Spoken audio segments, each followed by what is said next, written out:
Setiap tanggal 31 Mei diperingati Hari Tanpa Tembakau. WHO menggagas peringatan itu diakibatkan tingginya angka kematian akibat rokok. Tahun 1987, 5,4 jiwa penduduk dunia meninggal karena rokok dan 900.000 diantaranya merupakan perokok pasif. Lalu, dengan tingkat kematian itu, maukah pemerintah meniadakan rokok?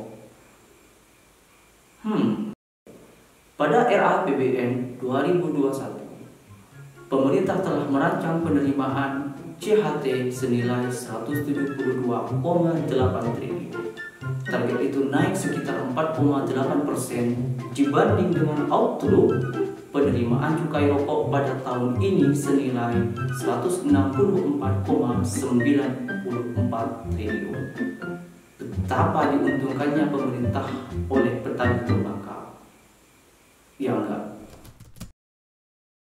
Di Pamekasan, tembakau menjadi harapan dan mata pencarian masyarakat yang paling berarti.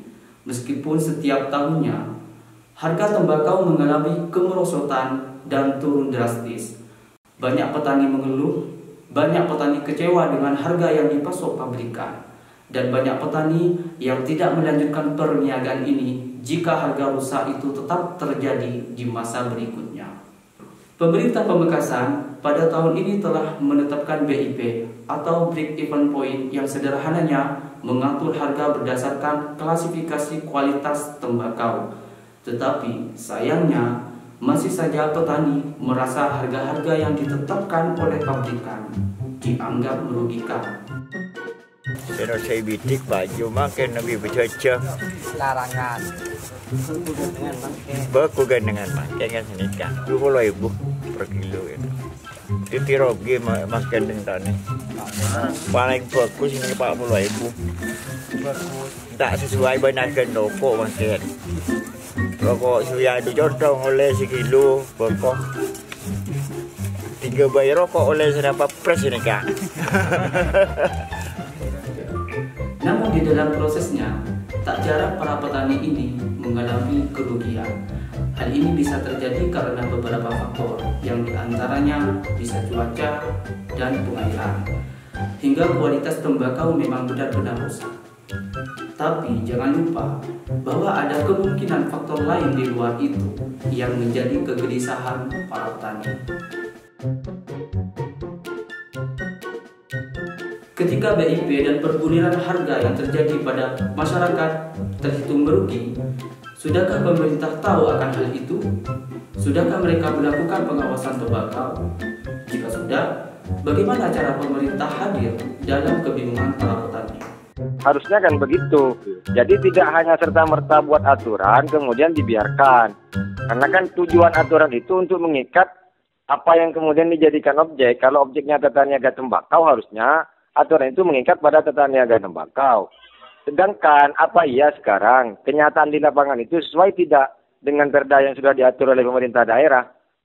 Jangan-jangan itu hanya formalitas. Termasuk juga pendamping, Mas. Kalau memang mau dijadikan apa istilahnya, mau dijadikan catatan, pendamping itu kalau bisa tidak hanya sekedar diberikan tupoksi mencatat dan mengawasi. Biar jelas, karena kan siapapun boleh untuk melakukan hal begitu tanpa kemudian harus menjadi pendamping. Maka pendamping itu harusnya tugasnya juga ditambah. Tidak hanya sekedar mencatat berapa jumlah tembakau yang masuk dalam pabrikan dan berapa harga rata-rata tembakau. Dalam tata niaga tembakau di Pamekasan terdapat 2 sistem perdagangan. Pertama, sistem perdagangan pasaran. Kedua, sistem pemasaran tembakau melalui juragan dan vendor. Dan yang paling sering dilakukan para petani di Pamekasan adalah sistem kedua. Dari sini bisa dilihat ada beberapa pihak yang terlibat. Bisa jadi ketidaksesuaian harga diakibatkan oleh salah satu mata rantai ini dalam mekanisme penjualan tembakau. Selain itu, petani tidak memiliki akses langsung untuk menjual tembakaunya ke gudang.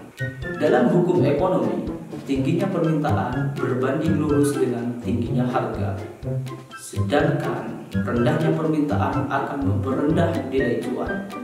Semakin lama produksi rokok semakin banyak, semakin lama harga rokok semakin turun. Kok bisa? Tembakau yang sebagai bahan utama rokok harganya semakin turun. Ada hal yang bisa dilakukan oleh pemerintah, apalagi di masa pandemi seperti saat ini. Saat ini, petani tembakau membutuhkan kepedulian dan perhatian pemerintah di dalam anjloknya harga. Salah satunya meningkatkan pengawasan tembakau tidak hanya ke gudang, melainkan juga ke petani langsung. Salah satu bentuk kepedulian lainnya yakni dengan mengurangi biaya operasional seperti subsidi pupuk, subsidi bibit, dan subsidi traktor yang bisa didistribusikan melalui kelompok tani. Apa yang bisa kita perbuat? Marilah kita lakukan yang terbaik, utamanya untuk perekonomian setempat.